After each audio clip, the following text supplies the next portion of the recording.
Black Myth Wukong review, my fair review. The most hyped game in 2024. I don't know why and how, but promoters of this game did a marvelous job. The entire world bought the game, it earned nearly $1 billion in less than a week. It's just crazy. Media hated it, players loved it. Out of millions of them that bought the game, not even 10% will finish it, but those would be the ratings and the scores. Me, I took my time, finished the game, and it's time to do a quick recap before the review.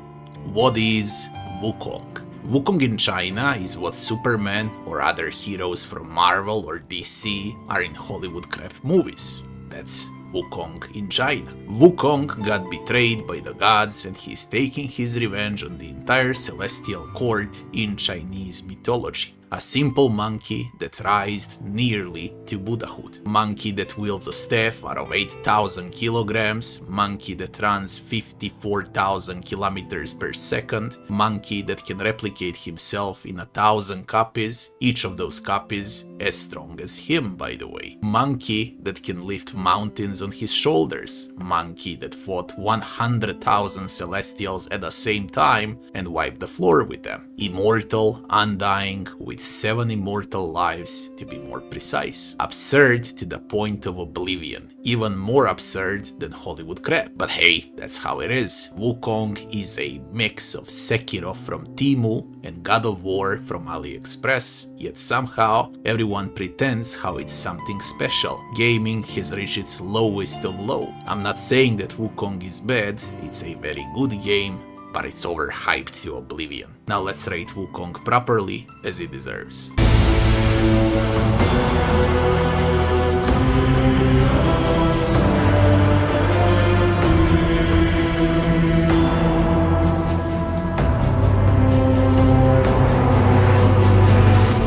First section is the story. Story follows the death of Sun Wukong, who got betrayed by Buddha himself during his combat with one of the Celestials and a new upcoming Destined One that's supposed to claim his place. Once Sun Wukong died, his body parts got scattered on different places, and it's your job as the Destined One to collect them all and ascend. Of course, this is me explaining the story, but in reality the game developers pretend how the entire Western audience is supposed to know all about Wukong, and while in-game they make zero effort to explain what is actually happening. Huge mistake, cause in 99% of time in the game you won't know what's happening and why is it happening. From the boar, bull, monkey demon friends, all the way to main villains, everything is so confusing and repulsive. To be clear, story is not confusing at all if you are from China and know Wukong's history, but to us from Europe or USA, we're in for the black hole of plot holes and confusion. Yes, there are a bunch of cool conversations and action cutscenes that rival God of War games in its pace and grandioseness. And yes, art is great during X transition, as well as acting and narration. But again, I don't have a problem with the game at all, but I do have a problem with its presentation. Imagine if someone from West made a game for Chinese audience about, I don't know, for example Spartacus, and game goes out when Spartacus is already on his rampage through Rome. Game starts on Vesuvius and we're all supposed to pretend how Chinese audience will know how Spartacus endured in the arena, why he rebelled, and where he is from. Well, that's how Black Myth Wukong portrays the story, only vice versa. They butchered the entire game cause they couldn't care to create one simple 10 minutes intro and explain who on earth Wukong is and why is everything happening in the game, as well as all of the 100 different characters and NPCs. So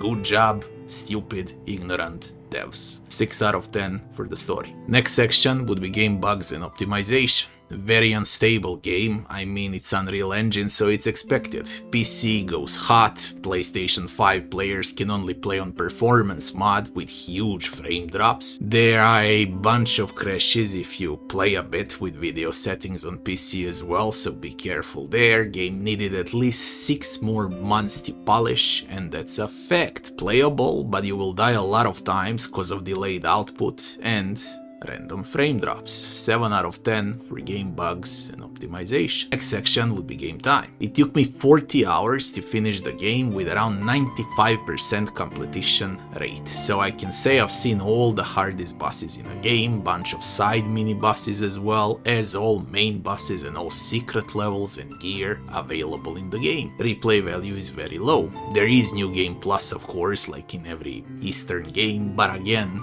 it's a low replay value. Now comes the reality. $60, 60 bucks for a AA title in its current state is just absurd. This is a AA, this is not a AAA, let's be real. Wukong is worth around 40 bucks as a new game, and I would recommend to everyone to wait for the price to drop under 30 bucks before buying. Plus, you will play this game in a much better state than it is right now, I guess. 8 out of 10 for the game time. Next section would be game difficulty. This is a casual Souls-like, cause it has around 90 bosses in total, believe it or not, where 87 out of 90 of those bosses are 5-second fights if you know how to play. 3 bosses in a game are slightly harder, but nothing like Radan in Elden Ring, for example. So yes, Wukong is a bit easier game with no difficulty to pick from. AI is solid, by the way, they react fast, they can dodge your attacks, but alas, you're so freaking fast and OP that it won't even matter how good the AI is, you will stomp everything on your path. The hardest thing in a game is the backtracking actually, and discovering all secrets and hidden paths. This game is plagued with secrets, by the way.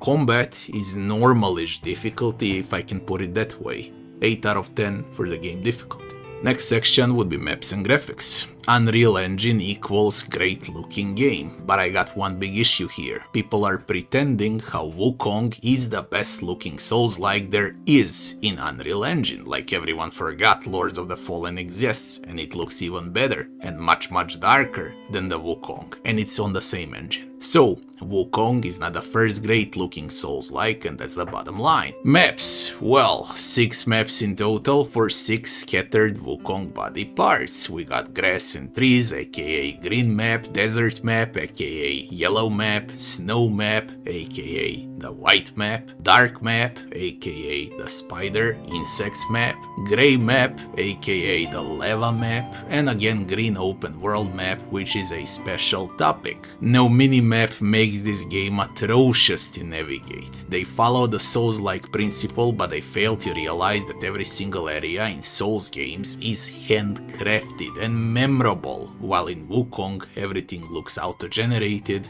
and same, so you will get lost quite often. For example, in the snow map, I got a huge literal headaches while playing, cause everything was so freaking white and confusing and was looking the same. And in the last act, when the game opens up, you can clearly see that Wukong, Black Myth Wukong, is an unfinished product. Yes, I forgot to mention that Wukong is an unfinished game. X6 is empty, shallow, full to the brim with pixelated areas and without shaders. All in all, Wukong is a good looking game that suffocates in its empty shell, with poor interconnections in maps and poor world design. Amount of detail is amazing, by the way, in some areas in the game for those that enjoy Chinese mythology. For me, it was all mumbo jumbo bullshit and more a comedy than a serious game. So, we get a solid map variety, often confusing and empty, with very good unstable graphics and no mini-map with great user interface. 7 out of 10 for maps and graphics. Next section would be gameplay. It's 95% a Souls-like and 5% new God of War games. It's God of War wannabe, with spells and combos and flashy cinematics, and a pure Souls-like in movement, exploration and all other parts in combat. Gameplay is fast, fluid, fun, and you really feel powerful while playing as a monkey. Hitboxes are off in most of the time, yours and enemies combined, it doesn't matter. Sometimes what looks like a hit is a miss, and vice versa. There are far better Souls-likes. Wukong is just a mix of Sekiro and God of War from AliExpress. So, Prepare to see what you already seen 1,000,000 times since Demon's Souls and Dark Souls and all other AA and indie Souls-likes, only playing as a monkey now. I gotta praise the game a bit now for one simple reason. Media said how there is not enough diversity in the game and they rated it very low. I don't know if they expected to play as a monkey in a schoolgirl uniform and pink hair, but as far as this game goes, Wukong is one of the very few hype games that's agenda free. It's a pure video game, zero politics, zero agenda, zero bullshit. It's just you, 100 bosses and enemies and your staff, and that's something to praise. Overall, gameplay is fun, I had fun, but it's not spectacular.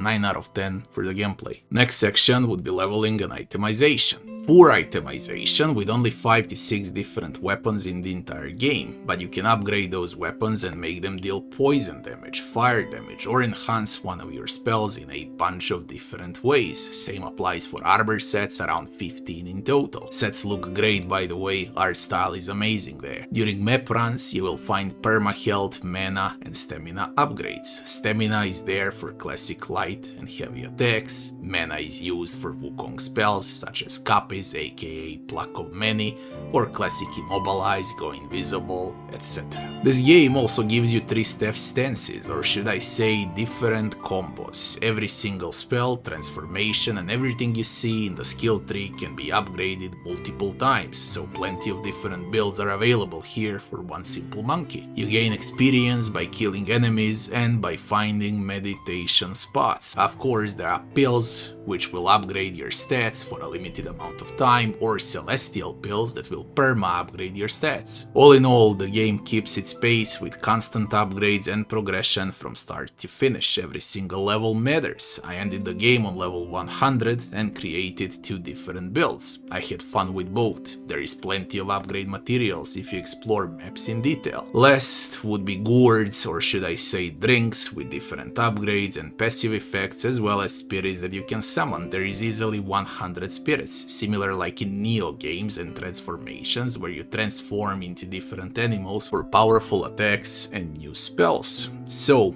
we got poor but good looking itemization with vast skill tree and constant sense of progression. 9 out of 10 for leveling and itemization. Next section would be NPCs and Enemies. This game is nuts. It has over 90 bosses in total. Absolutely nuts. There is a boss fight on every 5 minutes, literally on every 5 minutes. But there is a problem. Bosses are forgettable. I finished the game yesterday and I can't remember, well, I can remember 5 out of 90 bosses. So I can't remember 85 bosses. I killed 85 of them on a first try in less than 5 seconds. Now that could be the reason, but it's not my fault, it's game's fault that you're OP monkey. Enemy and boss variety is huge. For 40 hours long game, it's really huge, cause it's not that long, yeah. As far as NPCs go, there are so many that they're very hard to remember and get used to. Again, I blame devs for this approach where they think how you're supposed to know about Wukong world and characters, so it's absurd as it gets. Now to praise a bit, final hidden boss is one of the best bosses in Souls-like history, and final boss of the main campaign doesn't disappoint at all as well. To praise further, this game has around 100 elites, or should I say 100 mini bosses on top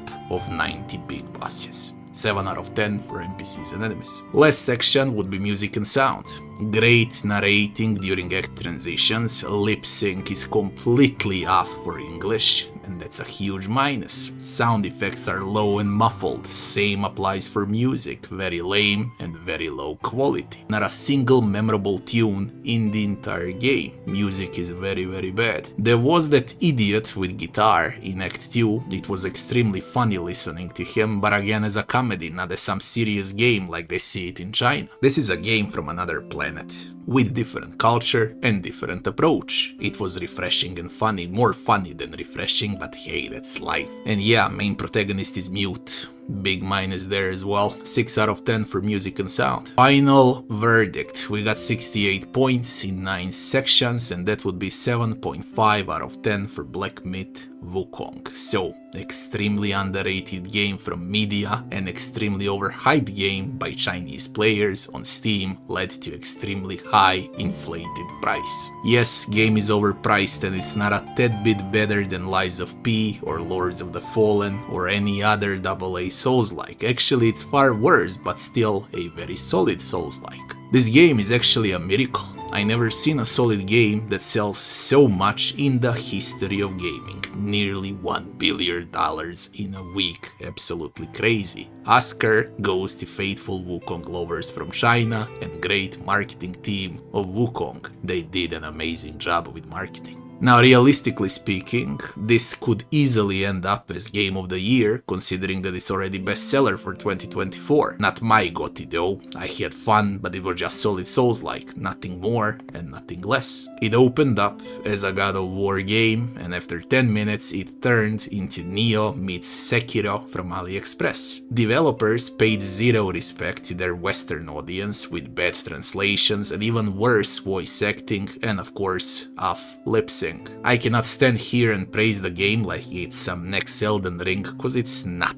It's a shallow, unoptimized, unfinished copycat of multiple games mixed into one. I laughed a lot while playing for hilarious cinematics and convos, and time passed fast for me. Game was under non-stop ups and downs. Linear Act 1 into solid Act 2, into confusing Act 3, into great Act 4, into forced Act 5, and all ended with unfinished Act 6. Non-stop ups and downs, as I said. At least the final boss was polished, and final secret boss was outstanding in the genre. 2 fights I'll remember for the rest of my life. The rest of the game I'll forget in mere days. If you enjoyed the video, don't forget to like, share and subscribe, and I'll be seeing you on the next one. Thanks for watching.